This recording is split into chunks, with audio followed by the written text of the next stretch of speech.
જૂનાગઢ શહેરના ખલીલપુર રોડ ઉપર નીલકંઠ સોસાયટીમાં અગરબત્તીના કારખાનામાં બોઇલર ફાટતા ધડાકેભેર બ્લાસ્ટ થયો હતો।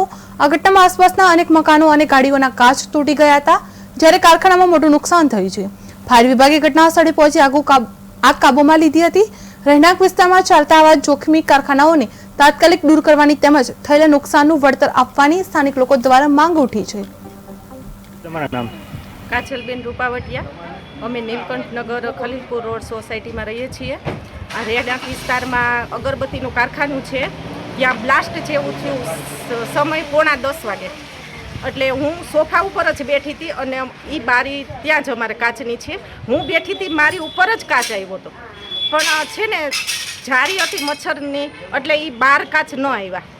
બાકી આ રહેણાંક વિસ્તારમાં આવી રીતે કારખાના હોવા જ ન જોઈએ। એ ભાઈ છે ને 15 દિવસે તો અહીંયા અગરબત્તીના ઢગલા કરે છે, તો અમે મહિનો દિવસ તો રહી શકતા પણ નથી, તોય અમે એને કહેતા જ નથી। પણ અમારે તો 5 કાચ તૂટી ગયા છે, હોલના તો આખા સ્લાઇડરો છે તે પણ તૂટી ગયા છે।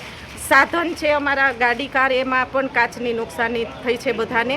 તો આ હટાવો જ, અહીંયા કોઈ કારખાના હોવા જ ન જોઈએ અને અમારી જે નુકસાની છે તેનું ભરપાઈ કરી આપે। જી બેન, તમારું નામ? મનીષાબેન દવે। શું થયું? અમારે અહીંયા છે ને બાજુમાં અગરબત્તીનું કારખાનું છે, તો ત્યાં બોઇલર ફાટ્યું છે કદાચ, તો એને લીધે અમારા ઘરના બધા કાચ તૂટી ગયા છે અને વાહનોના કાચ પણ તૂટી ગયા છે। તો આ રહેણાંક વિસ્તાર છે એમાં કારખાનાને લીધે આવી બધી ક્ષતિ જે થાય છે તો એ ન થવી જોઈએ એમ। હવે અમારે આનું શું કરવાનું?